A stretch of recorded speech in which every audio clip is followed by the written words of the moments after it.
Hi, John. Hi Laura, how you doing? I'm doing great today. Let's talk about John Fogerty on Credence, Dark Times and Redemption. Tell me about that. Hmm. Well, I guess in a quick version, I had been from the time I was a little boy, I loved music and hoped to have a career making music. Eventually, uh, was writing songs. I started that when I was about 8 years old.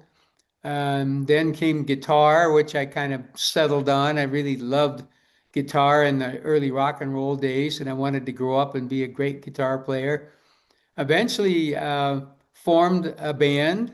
Hmm. Kind of was an amateur sort of thing for many, many years. And about the time I got off of my active duty from the Army, Hmm. um, I was in the Army Reserves from 66 through 68, I guess. And then the fellas I'd been sort of haphazardly making music with, we got a little more serious and decided to go for broke. Go for broke. Eventually, that band, I changed our name to Creedence Clearwater Revival and was managed to write a whole bunch of good songs, and everything was wonderful. It was beyond what you could dream about. Um, and then things went south. Band got very angry and kind of, I just want to say, miserable, Hmm. just Yeah. upset with everything and griping about everything, grumpy, I guess you'd say.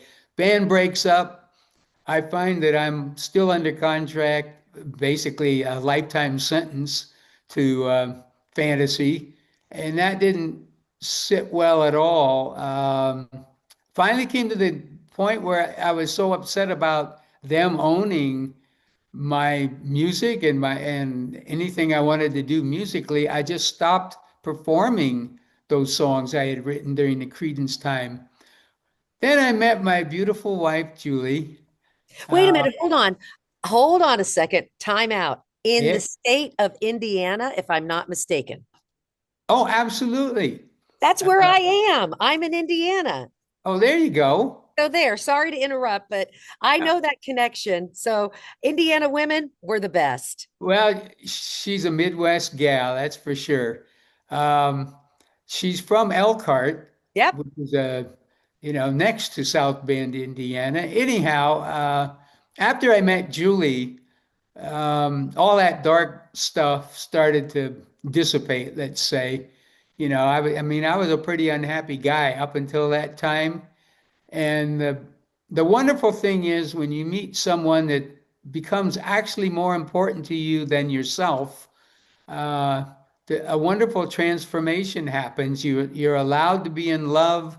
You're allowed to share everything in your heart, and you come to the realization that this person cares for you.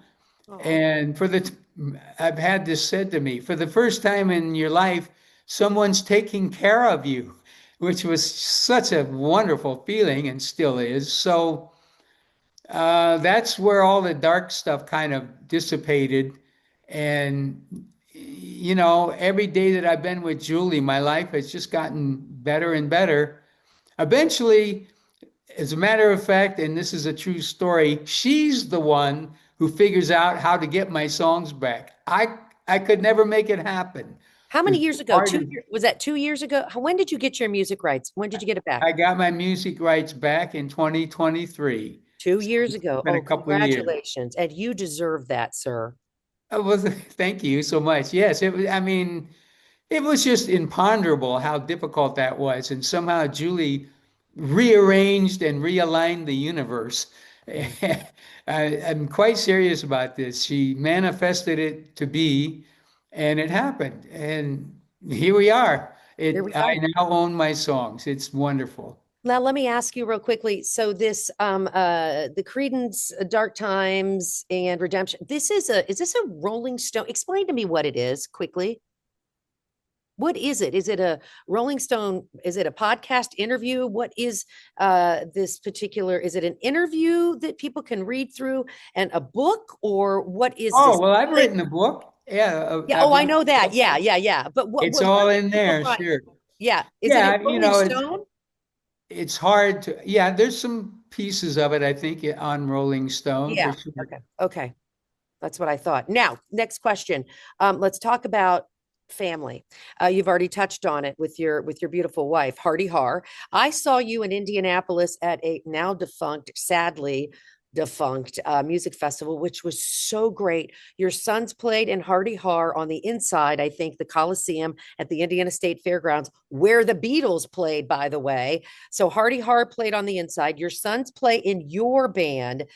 You keep it in the family, John Fogerty. Well, this is my base now, my launching pad, and it's just great having your kids in the band with you, and your wife is right there off stage. The other kids often as not come out on tour and see a few shows, and we're all together. Um, my music comes from a place of love, and it's just so nice to be able to do it this way. And every night is a treat. I really love singing my songs and and being joined by my kids. It's a spectacular show. I've seen you several times. I've been in rock and roll radio, classic rock radio. This is John Fogerty, my 35th year. Oh my goodness. That's So a lucky number, 3-5. 3-5. And so what that means to you is that I've been playing your music for 35 years. Yep. So there you Oh, go. God bless you. Yes. Well, Absolutely. I love music. It's simply said that way. Let me tell you a story that I thought was so funny that I saw on social media. Were you at a gas station pumping gas and one of your songs came on? I've been in that situation, sure. I thought I saw you at a gas station, you're pumping gas, and one of your songs came on, and you're just pumping your gas and you're jamming out to one of your songs that's coming out of the speakers. Well, yeah, that's happened. Um, Funny, yesterday I took my daughter, she wanted to get some art supplies at a local place here in Southern California. So we went in there and sure enough, I'm pushing a cart with her down the aisle and Fortunate Son comes on and she turns and looks at me and yeah, honey. Yeah. That's me. Yeah, There you go. it was amazing. Yeah, but then I think I got busted at the checkout line. The cashier was kind of just staring, and come on, honey, let's go. That's pretty funny. Let's talk center field. It's baseball season. Are you a baseball fan? Big time, yes. Who do you like? Well, I grew up, well, at a very young age, I was a Yankee fan because we had no teams out here on the West Coast Sure. for Major League.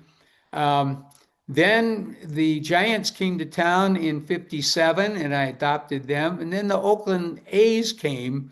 Um, and I really was loving the A's. That they've been my team all these years. It kind of broke my heart that they've now moved away. Mhm.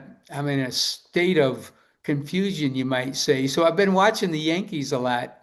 I'm a Colts fan. I'm constantly in state of confusion when it comes to football, at least. So Indianapolis Colts fans are always we've got some issues, so we won't go there.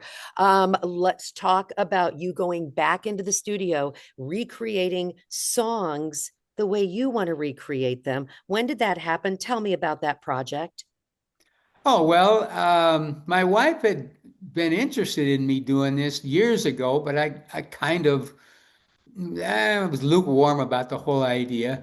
Mhm. But getting my songs back a couple of years ago sort of allowed me to have a different perspective in the thing, but I still thought it would be a pretty, let's say, daunting task. I mean, I wanted to do it, but I knew it was going to be hard. It wasn't going to be like falling off a log or something to recreate something that's so well known by everybody. And so about a couple of years ago, really started getting basic tracks recorded. And finally, eventually, with my son, started filling in the parts that were necessary past drums and bass. And so, with the help of Shane and Tyler, we started putting on the rhythm guitar parts and percussion parts and background vocals, that sort of thing. Okay. It was a process and it took a while, and there were also many moments of, let's say, staring at something that wasn't quite up to snuff and having to go in and do it again and make it better, that sort of thing. It was quite an uphill, it was done with love, but it certainly was not without difficulty. John Fogerty, it's been a pleasure to chat with you. You are a legend. You're an icon. I love it that you keep it in the family. Other people need to talk to you. I'll let you go. One of these days, I'll see you again. I've seen you many times, and I'll probably play you on the radio today. Have a great rest of your afternoon. Everybody else involved in here, thank you so much. Thank you.